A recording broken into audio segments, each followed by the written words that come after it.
Well, thank you. Thank you so much for having me today. I want to mention to people we are at an outdoor setting, and I like to ask you to appreciate the sounds of nature. We're so excited today. The energies are high. We have some children around, and I'm just very blessed to be invited here, so I thank you. I'd like to take a moment of prayer, and it'll be from Psalms 19:14, and I'd like to ask to take that moment. I'm praying that the words of my mouth, as well as the meditations of my heart, will be acceptable in your sight. Amen. I'd like to just mention that most of my messages come through me from the Bible, the Course in Miracles, the Laws of Life, Spiritual Principles of Living. So let's go on and speak on today, the art of forgetting. I'm mentioning some things about living in the present moment because it's blessed me so. And I want to mention out of all the laws of life, this one is my favorite story. So if you know me well, you've kind of heard this story before, so I'm just going to pray that you will continue to enjoy it. Confucius says, quote, "To be wronged is nothing unless you continue to remember it," unquote. Furman Abutis was known as a man of serene disposition. Nobody in his town could recall him ever losing his temper at any time during 87 years of life. One man who doubted the possibility that a person could ever be so unflappable made a deal with the housekeeper, offering her money if she could provoke him to anger. So the housekeeper knew that Abaz was very fond of a comfortable, orderly bed, so one day she neglected to make his bed. The next morning, Abutis kindly reminded her of the undone chore. The next night, Abutis again found an unmade bed, and the following morning again he called it to her attention. She made a lame excuse, which he kindly accepted. Yet on the third morning, Abutis said, quote, "You still have not made my bed. It is evident you are determined not to do it. Well, I suppose you find the job troublesome, but it is of little consequence, for I begin to get used to it already," unquote.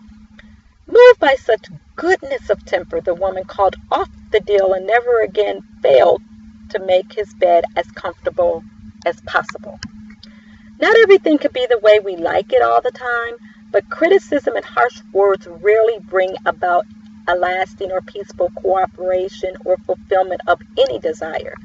Patience and kindness, on the other hand, always do. Occasionally, we may allow another person's angry outbursts and critical remarks to bore a hole in our good nature and rob us of our otherwise sunny disposition. It can take some work on our part to rise above the situation and refuse to allow the perceived wrong to take up permanent residence in our consciousness. Yes, it hurts to be wronged, but does isolating ourselves or reliving the event that transpired a day, a week, a month, or even years ago bring the needed healing necessary for our soul? When we continue to pick at emotional scars, are we not indulging in useless, unnecessary suffering instead of getting on with our lives? Sometimes the challenges in our lives can actually become revealing sources of light and optimism. Regardless of what wrongs, dilemmas that may have been done to us and what we've experienced, can we move forward through the help of friends, hard work, diligence, loving service, prayer, and allowing unlimited love to be a directive of energy in our life? What can we do to convert a hurtful experience into an opportunity to practice love? How about using the loving energy of forgiveness, a powerful progressive agent? The process of forgiveness may involve increasing our depth of perception, the desire to understand the influences that may have shaped the oppressor's behavior. If we seek to understand to the best of our ability where another person may be coming from and observe what problems may be prevalent in his life, are we not putting forth a sincere effort to walk a mile in his shoes? Are human relationships like a living laboratory within which we make progress toward greater maturity and usefulness? Through our positive response to perceived wrongs, do we create a useful personal arena for developing many desired noble qualities or virtues? Once we begin to comprehend the dynamics behind the perceived wrongs or abuse, we may more easily and quickly forgive the offender. And as an old African proverb says, quote, "He who forgives ends the quarrel," unquote. Are you willing to be the instigator of such a positive action? Understanding, forgiving, and forgetting a hurtful event does not mean condoning another person's words or actions. That's not what we're saying here. However, can the process of love and forgiveness help us reframe the experience, release our pain from the event, and renew our allegiance to life? On a deeper level, could the action of releasing or letting go of perceived wrongs be an indication of releasing attachment to the ego's illusions of separateness? Our letting go of the ego and letting go of the events, one and the same. Our world is always in a state of flux and change. So in closing, sometimes we may have little time for preparation or reflection regarding an unfolding event.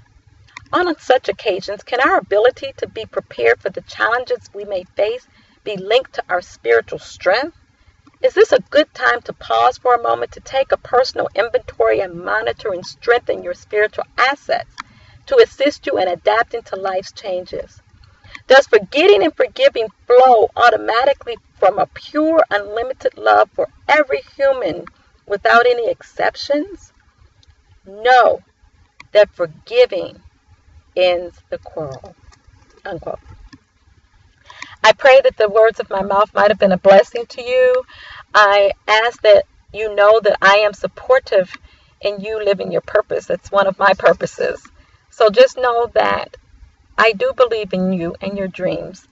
And basically what I do is share spiritual, I call them laws of life or principles of life that help you. They're assets in your business, they're assets in your personal life that progress and accelerate your success. So just know you can always email me at AskDrVictoria@lightyourpurpose.com. And I thank you again for tuning in. Have a great day.